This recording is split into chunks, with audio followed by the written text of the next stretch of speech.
네, 안녕하세요. 종합설계, 종합설계 두 번째 주차 수업 영상으로 인사를 드립니다. 이번에 할 거는 선형과 크기 부분이고요. 항상 자주 얘기를 드리지만, 우리가 교재고요. 보조교재고.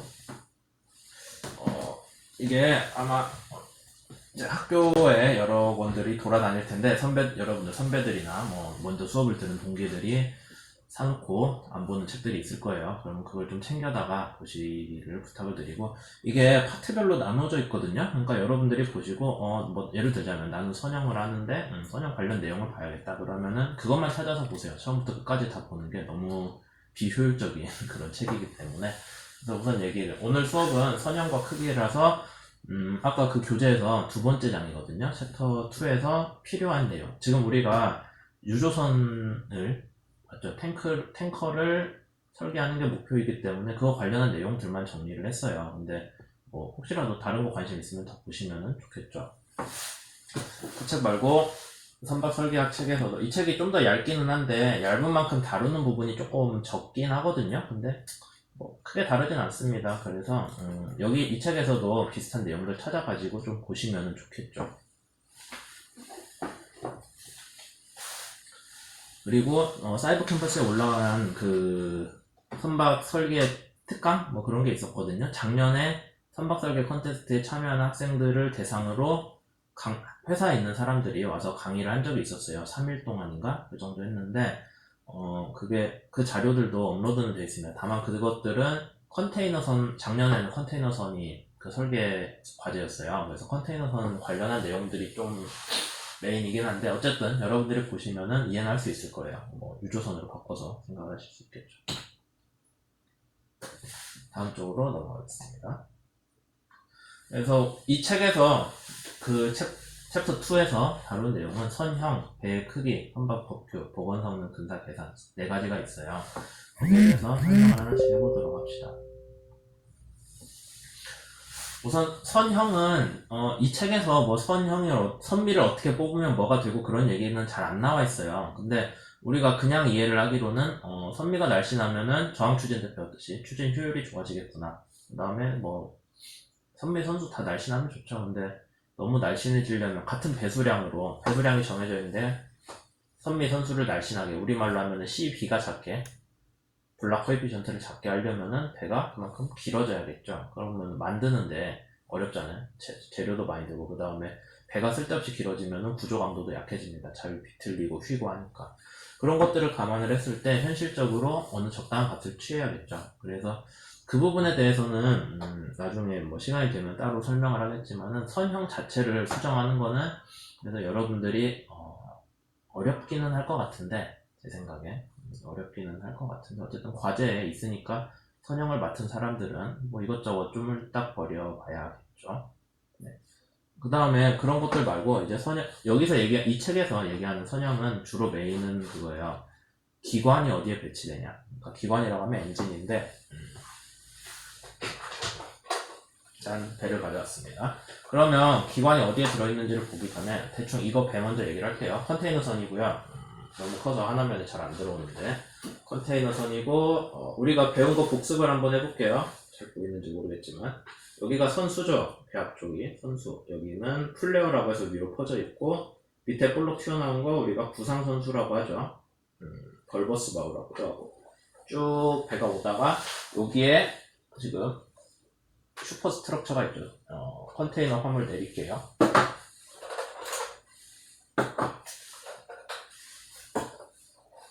컨테이너를 다 내리면은 좀 더 잘 보이겠죠.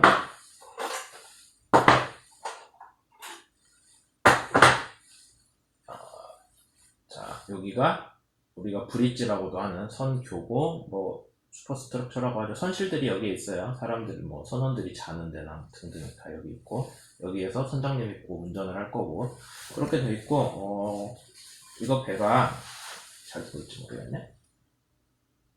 혹시 잘 나오네. 그냥 보세요. 제가 읽어드릴게요.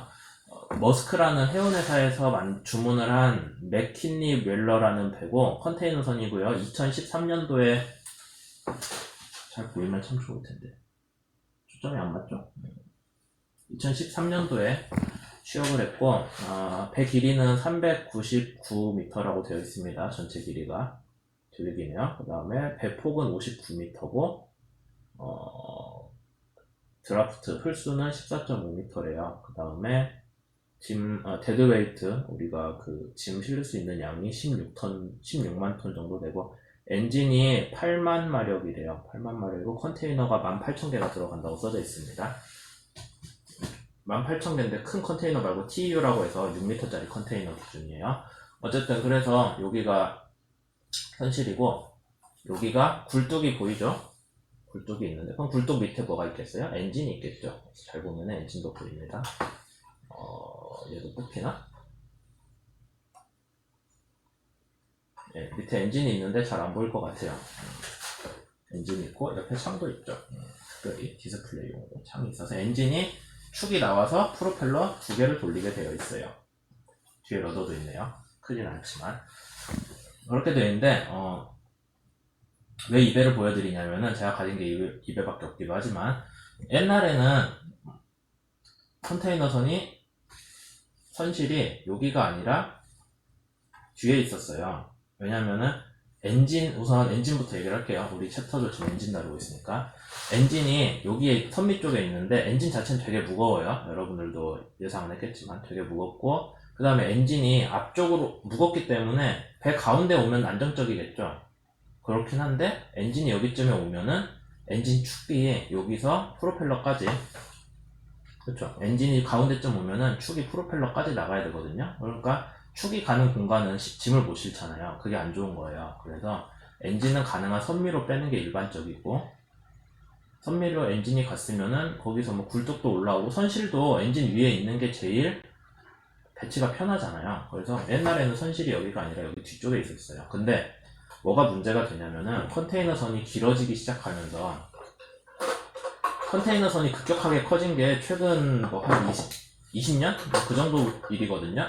그러니까 옛날에는 큰 배라고 하면은 저기 유조선밖에 없었어요. 유조선 아니면 벌크 캐리어 그런 거밖에 없었는데 갑자기 컨테이너선이 막 쭉쭉 크기가 커져가지고 뭐 요새는 2만 TEU 그러니까 20피트짜리 컨테이너를 뭐 몇 개야? 2만 개 이상 실는 그런 배들이 나오기는 하는데 뭐 옛날엔 그런 거 없었거든요. 5천만 대도 크다고 했었는데 그렇게 됐을 때 어떤 문제가 생기냐면은 작년에 아마 종합설계 했던 조들은 그걸 계산을 했을 텐데 여기 선실에서 배 앞쪽이 보여야 돼요. 지금 여기서 그러니까 선실이 여기 있으면은 여기서 내려다 봤을 때 컨테이너에 가리지 않고 뭐 배 길이의 몇 배 앞이 보여야 된다라는 우리가 시야에 대한 그 규정이 있거든요. 그러니까 만약에 선실이 뒤에 있으면은 컨테이너가 많이 가리니까 시야가 안 나오는 문제가 있어요. 그래서 그것 때문에 컨테이너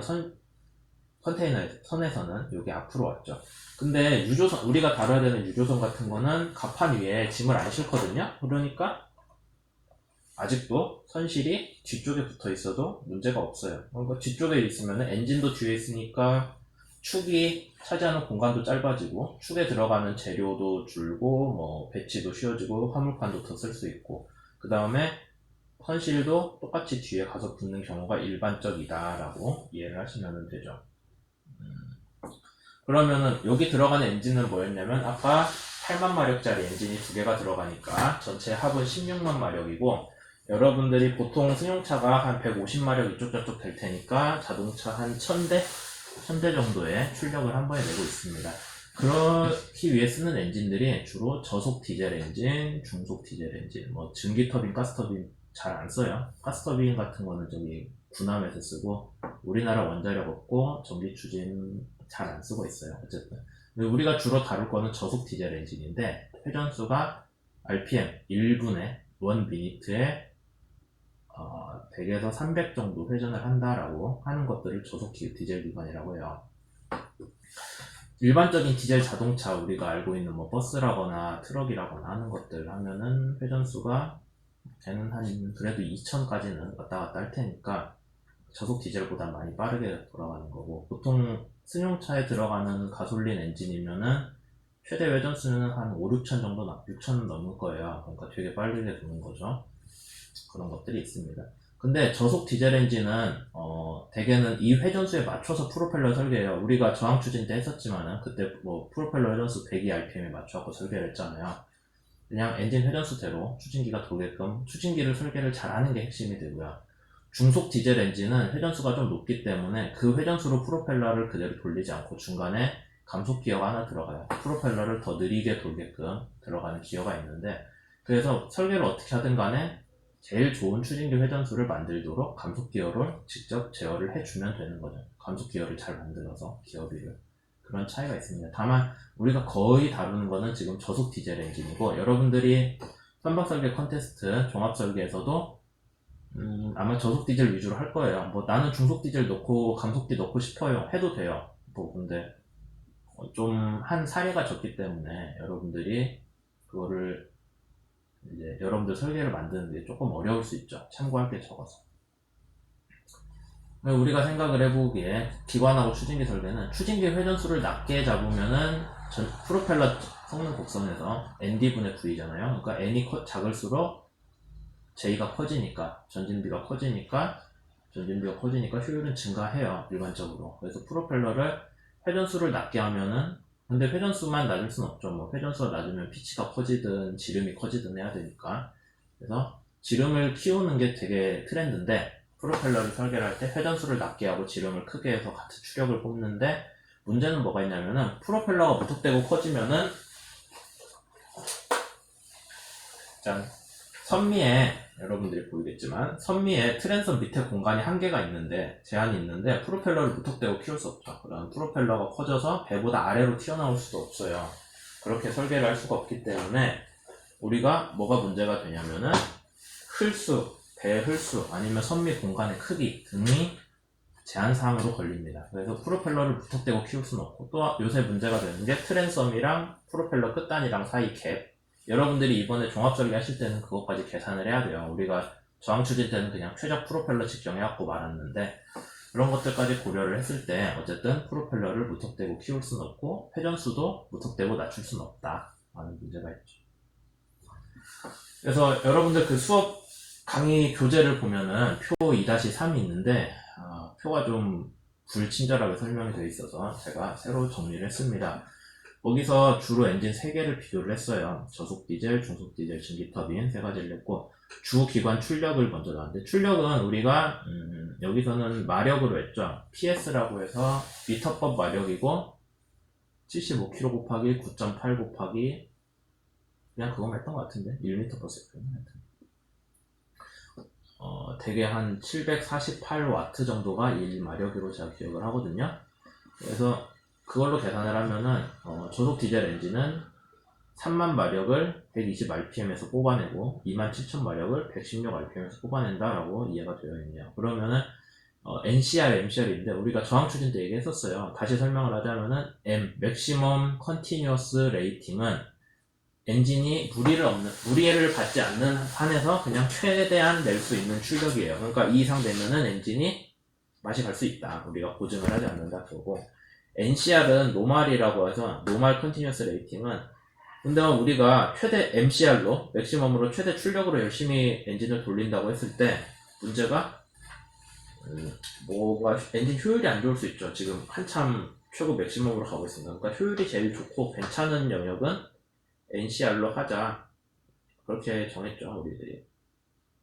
그래서 저속 디젤 엔진은 RPM은 이만큼 떨어지고 NCR 출력은 27,000이다 라고 하면, 우리가 배의 저항 추진 성능을, 그 다음에 프로펠러를 설계할 때 기준은 노멀 컨티뉴어스 레이팅 27,000 마력 기준으로 설계를 하는 거예요. 116 RPM. 3만은 신경 안 써도 되고, 중속 디젤, 증기 터빈 뭐 다 그런 것들 똑같이 내어 있는데, 비교에 써져 있는 게 디젤 엔진은 브레이킹 호스파워를 쓰고 증기 터빈은 샤프트 호스파워를 쓴다라고 되어 있는데, 뭐 별 차이 없고 그냥 의미 없는 거예요. 여기서는 그냥 엔진 출력이 얼마다 라고 되어 있는 거고, 연료 소비율은 보면은 1시간에 1마력을 내는데 몇 그램을 태우냐라고 되어 있어요.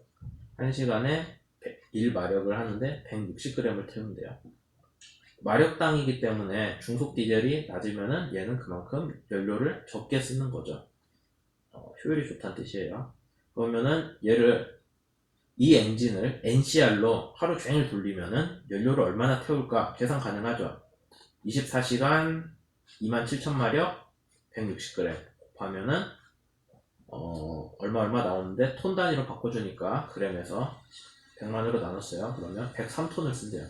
그래서 이 엔진이 27,000마력짜리 엔진이 하루 종일 운항을 하면은 연료를 103톤을 쓴다라고 우리가 이해를 할 수 있죠. 아마 저번에 저희 종합설계 자료 거기에도 똑같은 거 써져 있었을 거예요. 1톤의 연료 얼마 쓰나 데일리 퓨어 오일 컨섬션이라고 해서 DFC 얼마인지 나왔었죠. 연료만 쓰는 게 아니라 디젤이나 중속 디젤 엔진이 윤활유도 태우거든요. 윤활유가 원래는 안 타야 되는데 이행정 엔진을 쓰기 때문에 타나? 뭐 어쨌든 소모가 있대요. 저도 잘 모르겠지만 걔도 그램, 마력, 시간으로 하는데 여기에서 우리가 연료 소모량을 계산을 하는 거기 때문에 윤활유는 그냥 연료에 대비해서 한 7배 정도 이게 더 가치가 있는 걸로 치고 더 비싸다는 거죠. 그러니까 7배만큼 더 치료줘요. 그러면은 0.9 곱하기 24 곱하기 NCR 곱하기 7배 해주면은 연료 4.1톤 소모를 하루에 하는 거에 대응하는 만큼 윤활유가 나가고 있다라고 이해를 하시면 되죠. 그럼 최종적으로 이 배를 돌리면은 하루에 연료 소비율이랑 윤활유 소비율을 더해가지고 이만큼씩 쓰고 있구나라고 계산이 됩니다. 중속이나 증기터빈도 똑같은데 증기터빈은 윤활유를 태우지 않기 때문에 소모가 없어서 그냥 0으로 친대요. 그래서 중속 디젤도 시간 되면 한번 계산을 해보세요. 그럼 결과적으로 엔진 출력이 낮은 것도 있기는 하지만 어쨌든 연료 소모율은 중속 디젤이 좀 더 낮더라 라고 이해가 되겠죠. 그럼 그걸로 엔진을 선정을 했어요. 뭐 증기 터빈을 할지 디젤을 할지. 우리가 수업 자료에서 디젤 제가 올려드렸었죠.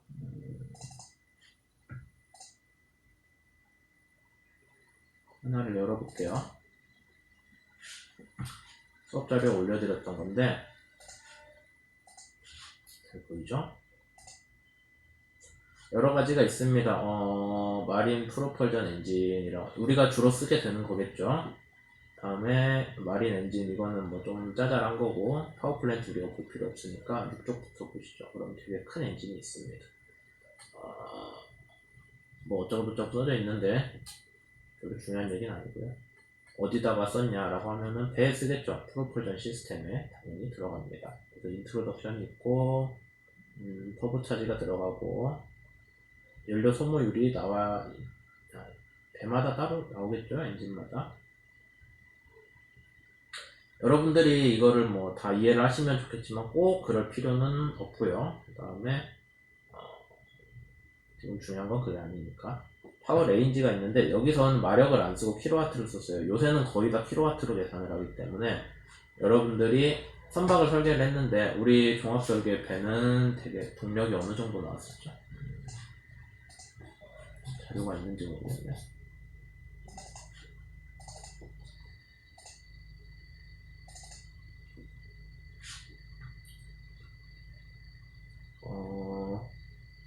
여기 NCR 써져 있죠? 그러면은 대충 22,700 마력이었으니까 걔를 와트로 바꿔주면은 계산을 지금 한번 해보시죠.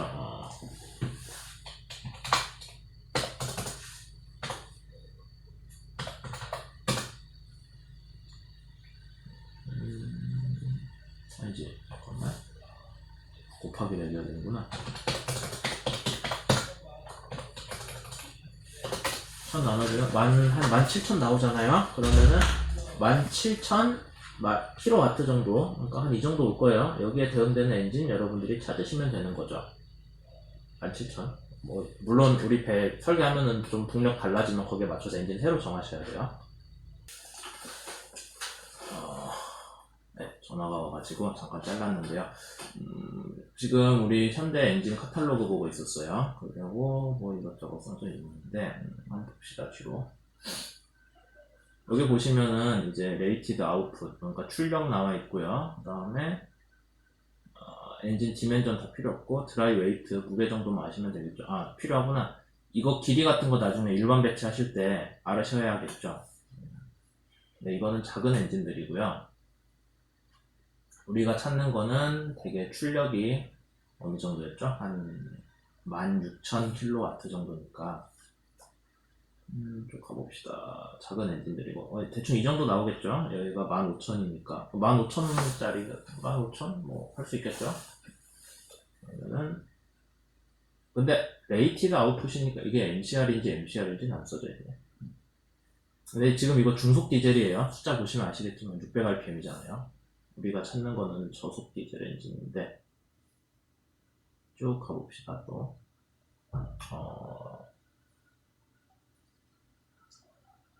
지금 여기는 설명을 또 드려야지. 요거는 엔진이랑 발전기가 같이 달려있는 세트거든요. 제네레이터 세트라서. 그러니까 우리가 여러분들이 만약에 나는 설계를 할 때 저기 전기 추진을 하고 싶다. 축으로, 그러니까 엔진에서 축으로 바로 달린 게 아니라 엔진은 저기 선체 중앙에 놓고 모터로 프로펠러를 돌리는 시스템을 하고 싶다라고 하면 얘를 쓰셔야 돼요. 뭐 진짜로 쓸지 모르겠지만 쭉 보고 넘어갑시다. 얘는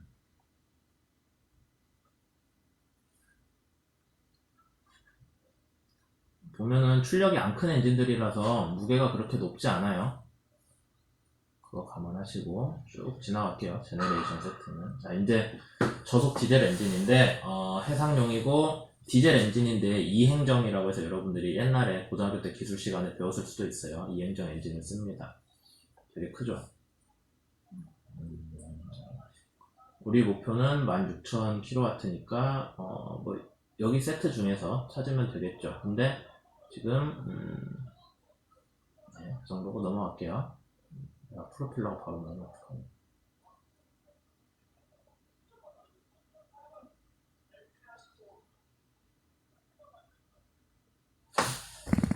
잠깐만요. 한번 찾고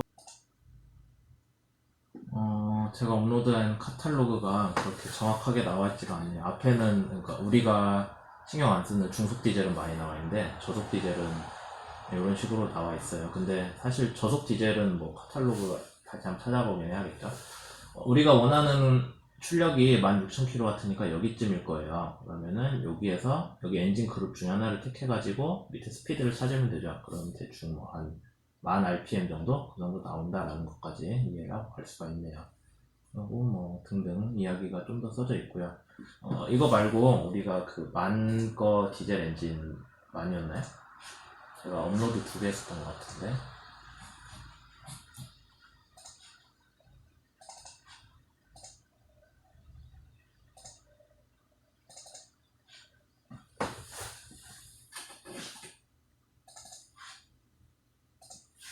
네, 만 거네요. 그래서 여기도 한번 보시죠. 아까 현대 엔진 설명드렸으니까 대충 어떤 식으로 굴러가는 건지 이해는 하셨을 텐데 우선 킬로와트가 출력이 저희가 원하는 것보다 많이 크죠. 작은 게 없네.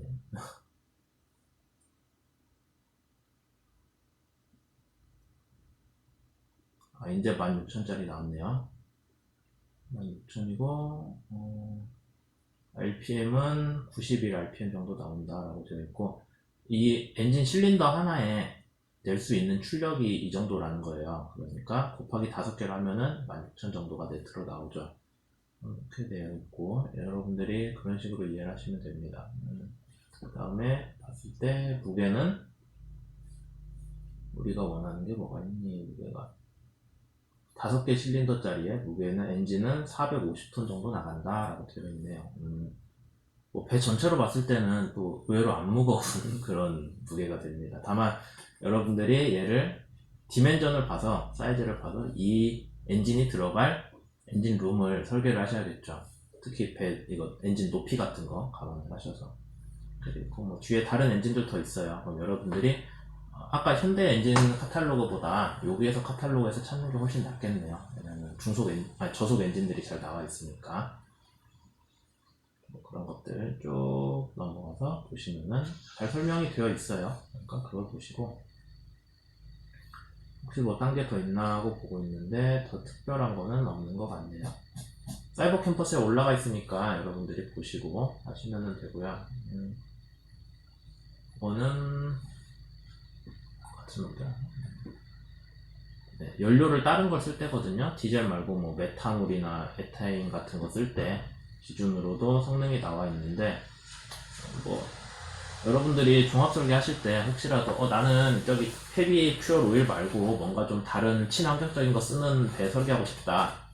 여기서 찾아서 쓰시면 돼요. 메탄올 기준으로 동력 추정해가지고 그렇게 돼 있고 뒤는 프로펠러랑 프로펄전 시스템이니까 킬로와트 나와 있고 뭐 별 의미는 없네요. 여기 보면은 엔진에 맞는 프로펠러들 뭐 패키지로 있는데 여러분들이 프로펠러는 설계를 하셔야 되기 때문에 사실 요건 의미가 없죠. 네, 그렇게 돼 있고 뭐 뒤쪽은 사행전이지만 중속 디젤 같은데 제가 보기에는 아닌가요? RPM이 꽤 높은 거 보면 중속 디젤 맞나 보죠? 네. 그래서 중속 디젤 엔진도 카탈로그가 있습니다. 그러면 다시 얘기 드리지만 여러분들이 난 중속 디젤을 넣고 싶다 라고 하면은 여기서 찾아서 넣으시면 되겠죠. 근데 아마 출력이 안 나올 거예요.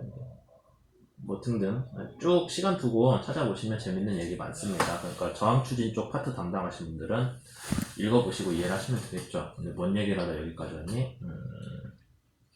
화물 얘기하다 했네요. 그래서 이거 아까 제가 처음에 배모형 들고 얘기를 해드렸던 얘기고 선미에 달면은 중앙기관 엔진이 중앙에 있는 것보다 화물을 더 실을 수 있는 게 좋다. 근데 선미에 엔진을 실으면은 무거운 선미에 기관이 위치하기 때문에 배의 이 트림이 좀 안 좋아지는 문제가 있고 엔진 위에 선실이 올라갔을 경우에 조종 시야가 안 좋아진다. 그거를 극복을 하려면은 이것처럼 엔진은 뒤에 가고 선실은 앞에 와야 되는데 그건 애초에 좀 설계가 어려운 거죠. 별로 그러니까 효율적이진 않은 설계예요. 이거는 배가 너무 길어지니까 어쩔 수 없이 된 거고 일반적으로는 저렇게 잘 안 해요. 그런 얘기들이 있습니다. 그 다음에 초기 복원 성능의 검토 부분에서는 뭐 우리가 배가 기울어졌을 때 얼마나 복원성이 잘 있나 그게 배가 제대로 떠있기 위해서 제일 중요한 성능이기 때문에 그걸 봐야 된다라는 거죠. 그럼 우리가 처음에 기본 설계를 하면은 복원성 검토를 해요. 그 복원성들 우리가 개론 때도 배웠고 선박 계산 때 아마 잘 배웠을 것 같은데 행동력 주기도 구하고 뭐 지제트 커브도 구하고 등등 있죠. 그 다음에 보건성 관련 규정은 제가 원문 찾아서 정리를 해서 나중에 여러분들한테 뿌려드릴 건데 그 전에 여러분들이 주어진 선형에 대해서 지금 여러분들이 가지고 있는 선형들 있잖아요. 거기에 대해서 보건성 계산을 먼저 해보셔야 돼요. 이렇게 기울었을 때 보건 모멘트가 얼마씩 되는지 그런 것들 해보시고 그 다음에 일반 배치는 원유 운반선에 대해서는 선체 중앙을 여러 개의 탱크로 쪼개야 됩니다. 왜냐면은 하나의 탱크로 만들면은 제일 철판 적게 들고 좋을 것 같은데 구멍이 하나 나면은 안에 있는 원유가 다 빠지잖아요. 그래서 실제로는 그렇게 못하게 하고 한번 탱크가 터졌을 때 유출될 수 있는 원유의 최대 양이 얼마까지로 한도가 정해져 있어요. 그러면 그거만큼 탱크를 나눠야 되고 그 탱크 나누는 거 말고 보시면은 밖에 선체 외판하고 여기 X자 쳐져 있는 데가 화물칸이거든요. 화물칸 벽 사이에 거리가 있죠. 선체 옆에도 있고 선체 아래에도 있어요. 그게 더블 헐이라고 해서 우리도 해야 되는 그 자료 중에 하나입니다. 그 다음에 여러분들이 계산하셔야 되는 게 경화 중량.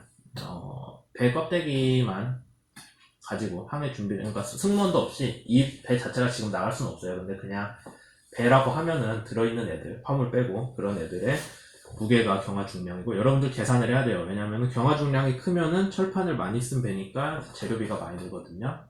제작비가 많이 들어요. 그래서 실제 배에서는 경화 중량 작게 가져가는 거 중요합니다. 그리고 뭐 공선 상태 있고 완제 배수 톤수는 그 배가 껍데기만 있는 상태 더하기 실을 수 있는 거를 다 실었을 때 그때 무게예요. 그러니까 실을 수 있는 것들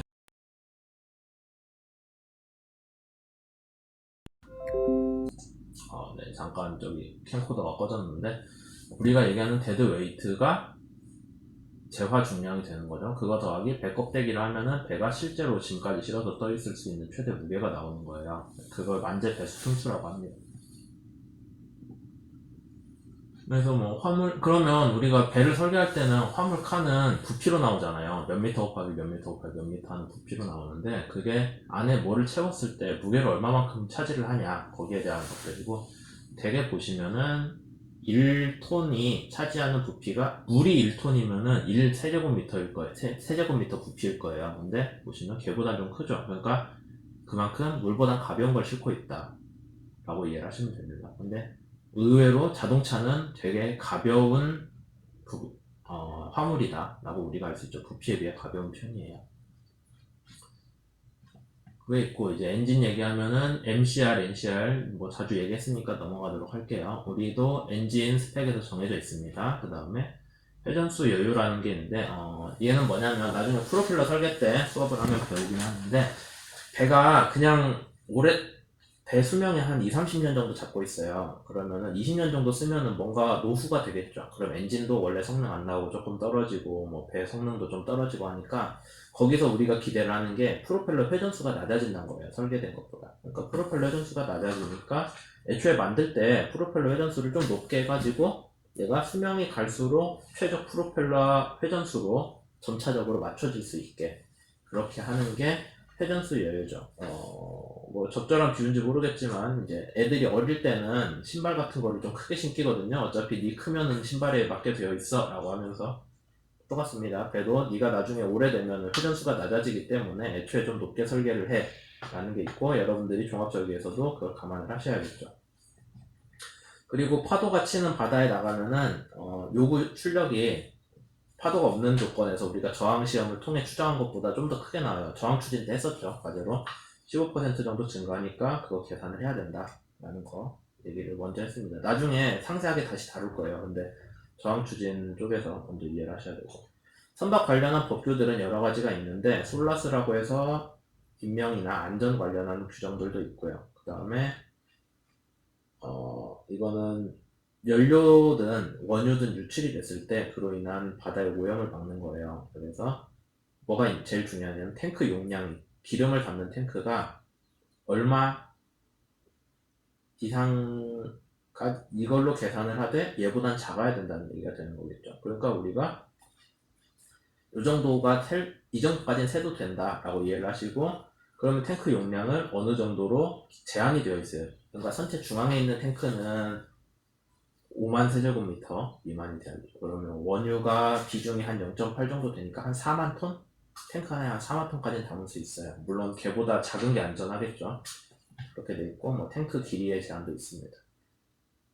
이거는 연료 탱크 길이로 제가 알고 있고요. 여기 위는 원유까지 포함하는 걸 거예요. 나중에 다시 한번 상세하게 정리해서 이야기를 할게요.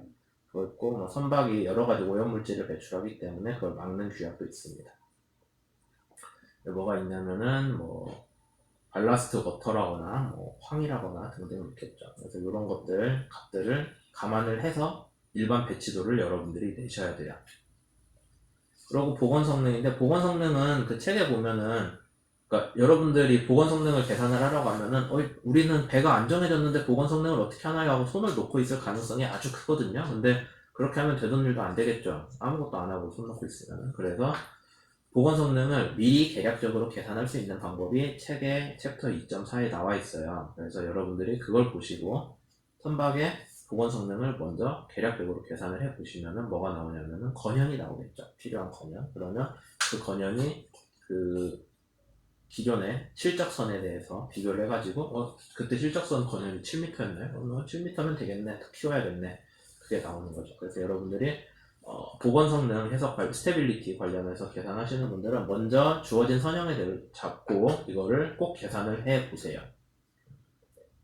그래서 사실 지금 생각을 하고 있는 게 우리 수업이 이렇게 사이버 캠퍼스나 아니면 인터넷 강의를 한번 하고 그 다음에 각 파트에 대해서 오늘은 뭐 예를 들자면 선형을 했잖아요. 선형이랑 저항 추진을 했는데 그러면은 선형 파트는 요거를 해오세요 라고 숙제가 나오면은 뭐 다음 주쯤에 그 다음 주에 수요일 날 수업 오후 5시부터 6시까지 1시간이니까 그러면 3조니까 한 주에 한 15분 정도 발표하고 5분씩은 토의하고 그 정도면 충분할 거라고 봐요. 그래서 월요일에 2시간 수업은 뭐 이런 식으로 제가 뭐 풀어서 얘기를 해주고 그러면 여기에 대해서 뭐뭐를 해오세요 라고 각 파트들한테 얘기를 하면은 그 사람들은 그 다음 주 수요일 날에 이제 진도 나간 거 들고 와서 발표를 하는 거를 지금 평가 원래 방향으로 생각을 하고 있었는데 뭐 여러분들이 학교에 나올 수가 없는 상황이니까 그냥 여기에 대해서 검토를 한 거를 사이버 캠퍼스에 숙제로 내세요라고 지금 낼 생각을 하고 있거든요.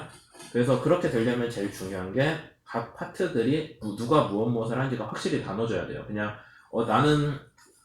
나는 이거 별로 신경을 안 쓸 테니 아무거나 넣어줘. 아무거나 넣어줘도 어쨌든 그 사람 파트는 정해져 있어야 되는 거예요. 그냥 프리롤 같은 거를 해놓으면은 제가 평가를 할 수가 없습니다. 이게 어떤 파트 누구는, 그러니까 어떤 일조에 뭐 선형 파트를 맡은 사람은 이번 주 발표에서 뭐 잘했으니 점수를 주고 아니면은 까고, 그 다음에 그렇게 매 발표 몇 번 평가하고 최종 결과물 보고서에 내 평가를 하면은 이 사람이 일조에 선형 파트를 맡은 사람이 전체 점수가 얼마인지 나오겠죠. 그 다음에 거기 더하기 일조 자체에 전체 배가 얼마나 유기적으로 잘 설계됐나 점수도 같이 들어가고, 그럼 이 사람의 조별과제 점수가 나와요. 그래서 다시 얘기 드리지만 꼭 자기 파트 조별로 잘 나눠서 그거를 서로 숙지를 해가지고 해주세요. 그래서 이번 강의는 여기까지 하도록 하겠습니다. 네, 들어주셔서